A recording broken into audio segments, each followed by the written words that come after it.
Hello everyone, कैसे हैं आप सब। मेरा नाम नीलोफ़र है दोस्तों। वेलकम बैक टू प्रॉक्सी ज्ञान। आई होप आप सब ठीक होंगे। तो मैं एक आज इंटरेस्टिंग टॉपिक लेकर आई हूँ जो कि स्कीम से रिलेटेड है, क्योंकि आजकल एग्ज़ाम में स्कीम्स और जो भी प्रोजेक्ट्स नए नए लॉन्च हो रहे हैं डिफरेंट स्टेट्स में, उसके बारे में कई ज़्यादा क्वेश्चंस बनते आ रहे हैं। तो मैंने सोचा कि क्यों ना एक स्कीम ऐसी लाई जाए जिसमें पूरे एग्ज़ाम्स में कवर हो जाता है। तो इसको हम लोग आज डिटेल से पढ़ेंगे। कोई भी इसमें जो है टॉपिक बचेगा नहीं। इस लेक्चर को देखने के बाद आप इस स्कीम को कभी भूल नहीं पाएंगे और अच्छे से एग्ज़ाम में परफॉर्म कर सकते हैं। तो आज का लेक्चर स्टार्ट करने से पहले एक छोटी सी इन्फॉर्मेशन आप सबके लिए। हमारे चैनल प्रॉक्सी ज्ञान ने एक इनिशिएटिव स्टार्ट किया है। जो भी आपके एग्ज़ाम रिलेटेड क्वेरीज हैं वो आप दूर कर सकते हैं वन-ऑन-वन काउंसलिंग के द्वारा। तो बहुत ही रीज़नेबल प्राइस पे काउंसलिंग सेशन होगा, तो इस सेशन को ज़रूर बुक कीजिएगा। और जानकारी जानने के लिए हमारी वेबसाइट proxygan.com को आप विज़िट कर सकते हैं। और हमारे चैनल प्रॉक्सी ज्ञान को लाइक कीजिए, शेयर कीजिए, कमेंट कीजिए और सब्सक्राइब करना ना भूलिए। तो चलिए आज का लेक्चर हम लोग स्टार्ट करते हैं। तो Kerala government to launch project to keep schools children of drugs.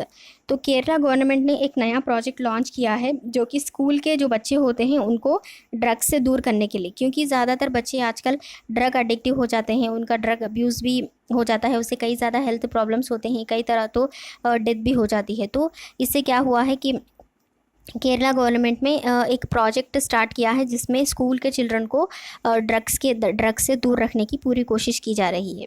तो इसको डिटेल से पढ़ते हैं कि ये स्कीम क्या है और इसमें क्या क्या होता है। तो in a major initiative to wean school children away from the growing scourge of alcohol, narcotics and substance abuse, Vimukti mission of the Excise Department in Kerala is all set to launch a project to channelize the energies of students into creative pursuits of art and sports, besides helping them improve their academic performances.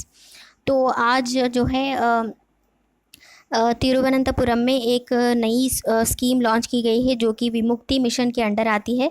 ये बहुत ही important है। ये project जो है विमुक्ति mission के under आती है जो कि एक्साइज डिपार्टमेंट के अंडर आता है। तो इन्होंने कहा है कि जो भी स्कूल के चिल्ड्रन जो हैं अल्कोहल, नारकोटिक्स या सब्सटेंस अब्यूज़ से जो परेशान हो रहे हैं उनको उन सब से बचाकर जो भी उनके जो स्टूडेंट्स की एनर्जी होती है वो किसी और क्रिएटिव माइंडसेट में उनको डाला जाए, ताकि वो आर्ट्स एंड स्पोर्ट्स उसमें भी वो इनकरेज होकर उसमें पार्टिसिपेट करें और उसमें आगे बढ़े, और उसके साथ साथ जो है उनकी एकेडमिक परफॉर्मेंस भी उससे ज़्यादा बढ़ती है। तो ये अच्छा इनिशिएटिव केरला ने स्टार्ट किया है। तो द प्रोजेक्ट उनुर्वु, इसका जो प्रोजेक्ट का नाम है वो है Unarv, which means awakening, will be carried out by the Vimukthi mission. इस प्रोजेक्ट का नाम आप याद रखिए। और ये प्रोजेक्ट जो है विमुक्ति मिशन के अंडर आता है जो कि एक्साइज डिपार्टमेंट के अंडर आता है। Okay, in association with parents and teachers association of the concern schools, representatives of civic bodies and resident associations besides traders of the locality. तो उनुर्व जो प्रोजेक्ट है वो जिसका इंग्लिश में मतलब है अवेकनिंग, जो कि विमुक्ति मिशन के अंडर आता है, जो कि एक्साइज डिपार्टमेंट के अंडर आता है। इन्होंने एसोसिएशन फॉर्म किया है, जो भी पेरेंट्स एंड टीचर्स एसोसिएशन होते हैं उनके साथ मिलकर, जो भी सिविक बॉडीज़ के रिप्रेजेंटेटिव्स होते हैं और रेसिडेंट्स एसोसिएशंस होते हैं, उन सब के साथ मिलकर इस एसोसिएशन फॉर्म करके इस प्रोजेक्ट को आगे बढ़ाना इन्होंने स्टार्ट किया है। UNURV seeks to dissuade children from using drugs, instill confidence and train them in creative pursuits. तो ये पर्टिकुलर प्रोजेक्ट जो है ये चिल्ड्रंस को ड्रग्स से दूर करता है और बच्चे के अंदर एक कॉन्फिडेंस सा इंस्टिल करता है और उनको क्रिएटिव चीज़ों में उनका जो भी पैशन है उनके इसमें ट्रेन करवाते हैं। Turn their minds from pernicious habits in a bit to spot and nourish their talents in arts and sports. उनके माइंड्स को जो भी डेंजरस हैबिट्स होते हैं उनसे दूर करते हुए उनके टैलेंट्स को आर्ट्स एंड स्पोर्ट्स उसके तरफ उनको नॉरिश किया जाता है इस प्रोजेक्ट में। दस saving their future from being wrecked, the state government said in A release. तो इस तरह से क्या होता है, उनके फ्यूचर को ये बचा भी सकते हैं और उनके पैशन को भी वो फॉलो करवा सकते हैं और उनके एकेडमिक परफॉर्मेंस को भी वो बढ़ा सकते हैं। तो स्टेट गवर्नमेंट रिलीज़ में ये स्टेटमेंट दिया है। The move comes as a follow-up to the governor's address to the Kerala Assembly this year that had envisaged the implementation of such a scheme by the Vimukti mission founded 5 years ago. तो ये जो particular project जो है ये कैसे Kerala assembly में से पास किया गया है ताकि ये स्कीम जो है इम्प्लीमेंट हो सके किसके, विमुक्ति मिशन के अंडर, जो कि 5 years अगो फॉर्म हुआ है। To begin with the project will select, ये प्रोजेक्ट कैसे काम करता है, स्टार्टिंग में इसको कैसी अप्रोच है, चलिए देखते हैं। To begin with the project will select 4 schools from each of the 14 districts of the state.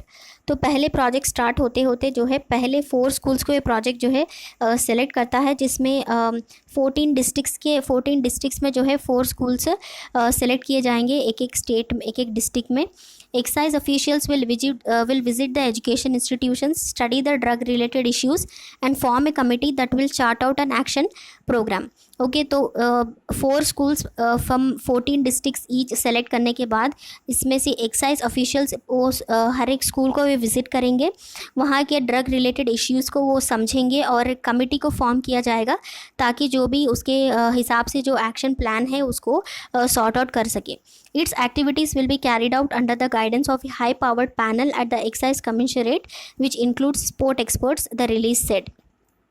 तो इसमें कमेटी फॉर्म होने के बाद उसमें जो भी एक्टिविटीज़ होते हैं वो बहुत ही ज़्यादा हाई पावर्ड पैनल की गाइडेंस के अंडर आते हैं, मतलब जो भी ज़्यादा एक्सपीरियंस्ड पर्सन्स होते हैं उनके अंडर आता है, जिसमें स्पोर्ट्स एक्सपर्ट्स जो हैं वो भी इंक्लूड होते हैं। उसके बाद है the centre of the Vimukthi mission will provide counselling and treatment to children suspected to be using drugs. तो विमुक्ति मिशन का इसमें हेल्प क्या है, जो वो लोग काउंसलिंग प्रोवाइड करेंगे और ट्रीटमेंट भी प्रोवाइड करेंगे चिल्ड्रन को जो ड्रग यूज़ कर रहे हैं, उनके लिए वो काउंसलिंग और ट्रीटमेंट प्रोवाइड करेंगे। Students will be given training in arts and sports at their schools keeping in view the pertinent specialities of the local culture.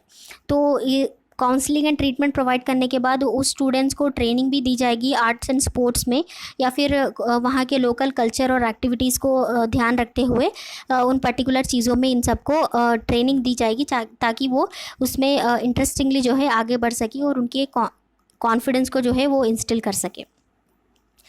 Realizing the need for sports equipments and playgrounds to insulate students from drugs, UNARVU will provide basic infrastructure and training facilities at schools through financial aid from the government besides corporate CSR funds, it said. तो इसमें क्या है, UNARVU जो है जो particular project है वो क्या है, पहले तो स्पोर्ट्स इक्विपमेंट एंड प्लेग्राउंड चाहिए। अगर स्टूडेंट्स को स्पोर्ट्स में पार्टिसिपेट करना है तो डिस्ट्रिक्ट्स में जो है कमी होती है इक्विपमेंट्स की, तो UNARVU जो है पर्टिकुलर उन स्पोर्ट्स इक्विपमेंट्स को और प्लेग्राउंड्स को या किसी भी तरह की हेल्प को अगर स्टूडेंट्स को चाहिए तो बेसिक इंफ्रास्ट्रक्चर को प्रोवाइड करेगा।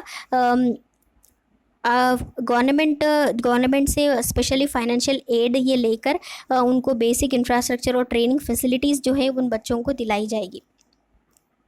The program will be implemented in select government schools and aided schools with support from cultural organization after obtaining permission from local self government institutions.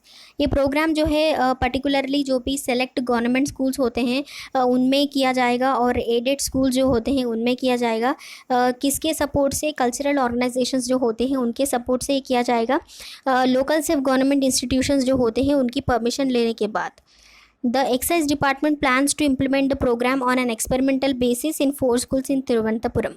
तो एक्साइज डिपार्टमेंट जो है पहले तो इस प्रोजेक्ट को launch किया गया है, उसके बाद एक्सपेरिमेंटल बेसिस के ऊपर मतलब स्टार्टिंग में क्या इसके बारे में सक्सेस होता है या फेल्यूर, इसके लिए जो है पहले इन्होंने एक्सपेरिमेंटल बेसिस पर 4 स्कूल्स को इम्प्लीमेंट करने का इन्होंने प्लान किया है तिरुवनंतपुरम में। इसके बाद जो है इसकी आगे की रिपोर्ट आएगी। Excise officials make themselves available in these schools even during intervals in order to ensure that students do not come in contact with drug mafia and fall into their trap.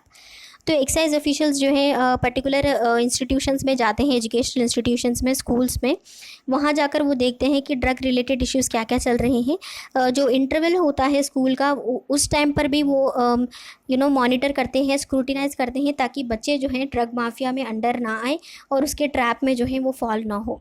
तो बहुत ही ज़्यादा keenly ये लोग work कर रहे हैं। The officials will arrange the facility for counselling children suspected to be using drugs. तो जो एक्साइज ऑफिशियल्स जो हैं वो लोग कमेटी फॉर्म करेंगे ताकि उन बच्चों को काउंसलिंग दी जाए जो कि ड्रग यूज़ कर रहे हैं, ऐसा वो लोग सस्पेक्टेड हैं, उनके लिए काउंसलिंग भी ये लोग देने वाले हैं। The intervention by the initiative will definitely inculcate discipline among the students it said. तो इस हिसाब से क्या है, इस कोशिश से क्या होता है कि स्टूडेंट्स में जो है एक तरह का डिसिप्लिन आता है, वो लोग स्टूडेंट्स जो है डरेंगे कि अगर वो यूज़ करेंगे तो उनके लिए अच्छा नहीं होगा, तो इस हिसाब से उन्होंने एक डिसिप्लिन इनकलकेट होगी, तो इससे जो है वो प्रॉब्लम जो है बहुत ही ज़्यादा कम होने के चांसेस हैं।